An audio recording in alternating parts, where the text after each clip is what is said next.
çıxdı gülü çəməni, bəstədir qızıl gülü yasəməni. Gərək unutmasın sevən sevəni, eşqində həsrətə düşən mən oldum. Gərək unutmasın sevən sevəni, eşqində həsrətə düşən mən oldum.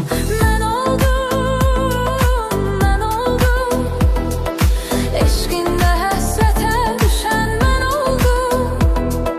Mən oldum, mən oldum, eşqində həsrətə düşən mən oldum.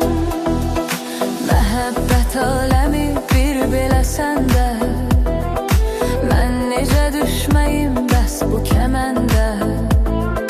Səni görən gündən can qalmadı məndə, sonsuz məhəbbətə düşən mən oldum. Səni görən gündən can qalmadı məndə, sonsuz məhəbbətə düşən mən oldum. Mən oldum, mən oldum, sonsuz məhəbbətə düşən mən oldum.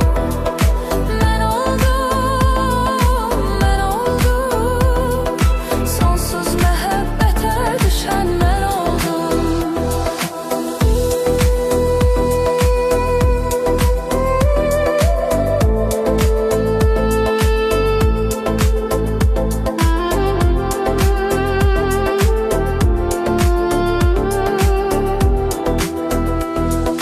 Hansı gün ki çıxdı getdi nigarım, çoxaldı qəlbimdə dərdi qubarım. Dedi ki ayrılıq budur qərarım, çıxılmaz vəziyyətə düşən mən oldum.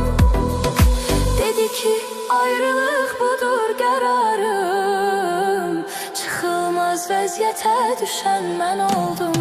Mən oldum, mən oldum, sonsuz məhəbbətə düşən mən oldum.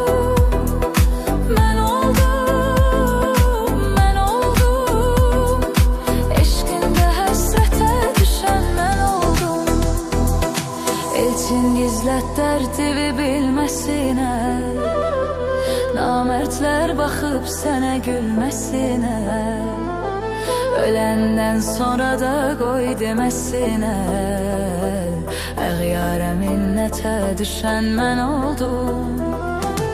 Öləndən sonra da qoy deməsinə, əğyara minnətə düşən mən oldum.